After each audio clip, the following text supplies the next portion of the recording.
भारतीय राष्ट्रीय कांग्रेस की राष्ट्रीय प्रवक्ता सुप्रिया श्रीनेत ने प्रधानमंत्री मोदी पर हमला बोलते हुए कहा कि तीसरे चरण के मतदान के बाद नरेंद्र मोदी ने अपनी परछाई अडानी और अंबानी पर हमला बोल दिया है। भ्रष्टाचार के गंभीर आरोप लगाकर कहा यह दोनों टेम्पो में भरकर काला धन बांटते हैं। साथ ही श्रीनेत ने कहा कि अब ईडी, सीबीआई, इनकम टैक्स की रेड कब होंगी। राहुल गांधी ने मोदी को भ्रष्टाचार का खुलासा करने पर मजबूर कर दिया और कहा कि तीसरे चरण के मतदान के बाद पिक्चर बिल्कुल साफ हो गई है।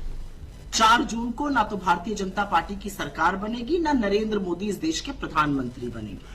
और प्रतीक्षम किम प्रमाणम, आज नरेंद्र मोदी ने अपनी परछाई पर ही हमला बोल दिया। जी हां, वही अडानी जो उनकी आंखों की पुतली है, उनके जिगर का टुकड़ा है, उनकी परछाई है, उस अडानी और अंबानी पर नरेंद्र मोदी ने भ्रष्टाचार के गंभीर आरोप लगाए और कहा कि ये दोनों लोग भर भर के बोरों में और टेम्पो में काला धन बांटते हैं।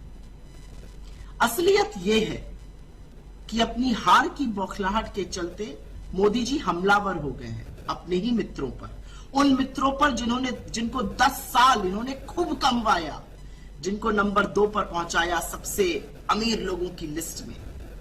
वो दोस्त जिनके हवाई जहाजों में चलते थे, जिनको धंधा पानी दिलाते थे, जिनके लिए नीति निर्माण करते थे। तो एक बात माननी पड़ेगी, राहुल गांधी ने मजबूर कर दिया नरेंद्र मोदी को भ्रष्टाचार का खुलासा करने के लिए। लेकिन जब अब आपने अडानी और अंबानी पर इतने गंभीर आरोप लगा ही लिए हैं काला धन बांटने के, टेम्पो में, बोरों में भरकर, तो उनके यहां सीबीआई, ईडी और इनकम टैक्स की रेडें कब होंगी मोदी जी?